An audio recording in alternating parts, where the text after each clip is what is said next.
se passe-t-il lorsqu'un individu est amené, pour le compte de son organisation, à vendre un produit qui est largement perçu comme non éthique par le grand public? C'est le cas des marketeurs travaillant dans des industries dites controversées comme celle du tabac et de l'alcool. Ces professionnels se retrouvent dans une position délicate du point de vue de l'éthique, puisqu'ils commercialisent des produits nocifs pour le consommateur et qui ont de ce fait une image négative dans la société. En tant que marketeurs, par rapport aux autres employés, le conflit qu'ils vivent est particulièrement fort, car leur mission est justement de trouver de nouveaux consommateurs pour ces produits nocifs et en quelque sorte d'en intensifier la consommation.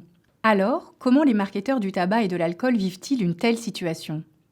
Telle est la question à laquelle notre recherche s'est intéressée. Et pour répondre à cette question, nous avons mobilisé une théorie développée en sociologie de la déviance, la théorie des neutralisations, selon laquelle les individus se protègent de la condamnation morale en développant des mécanismes de neutralisation, c'est-à-dire des arguments qui visent à neutraliser les idées selon lesquelles leur comportement est problématique.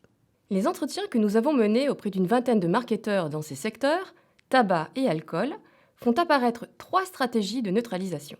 La première consiste à établir le caractère moral de leur activité professionnelle. Pour cela, ils minimisent les dommages causés par le produit. Par exemple, les marketeurs dans le secteur de l'alcool soulignent que ce n'est pas le produit en soi qui pose problème, mais c'est le fait qu'il soit consommé de façon excessive ou par certaines cibles sensibles comme les jeunes. Ils évoquent également la dimension responsable de leur entreprise à travers par exemple la distribution d'alcotests ou l'incitation à la sobriété des conducteurs. Pourtant, d'autres problèmes, bien réels, sont passés sous silence, comme un alcoolisme du quotidien.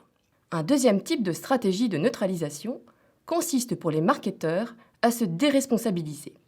Et pour cela, ils soulignent l'impuissance du marketing face à la loi. À cause d'elle, ils n'ont pas véritablement la main sur les éléments du mix, que ce soit le prix, le packaging et plus largement la communication. Dans le tabac, la réglementation empêche même les marketeurs de s'adresser directement aux consommateurs. En définitive, ces marketeurs ne font plus véritablement de marketing. Enfin, une troisième stratégie consiste à se déresponsabiliser en invoquant cette fois des motifs économiques. Il faut bien gagner sa vie, surtout dans une conjoncture difficile, s'excusent certains répondants.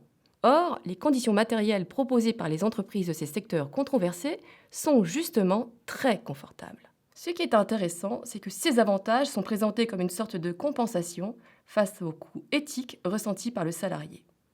Parce qu'elle les rémunère de cette sorte, l'organisation est présentée comme compromettante, ce qui constitue en réalité une manière subtile pour le salarié de se défausser sur elle. Notre recherche permet de mieux comprendre le passage à l'acte non éthique dans le cas peu étudié où l'individu agit pour le compte de son entreprise et reste dans le cadre de la loi. Elle montre en effet comment les marketeurs neutralisent leur mauvaise conscience et se justifient aux yeux de la société, ce qui va ainsi les encourager à persévérer dans l'acte non éthique. Ici, nous nous sommes focalisés sur la vente de produits nocifs, mais on peut élargir les résultats à diverses situations dans lesquelles des managers expérimentent un conflit entre leurs valeurs, les attentes de leur organisation et celles de la société. Ce qui nous a notamment paru intéressant est de voir comment les marketeurs se réfèrent de façon opportuniste à la loi, à leur organisation, à sa politique RSE ou même à leur métier pour nourrir la stratégie de neutralisation poursuivie. Ainsi, cette recherche souligne l'importance de l'éducation des futurs professionnels du marketing à ce qu'est un marketing éthique.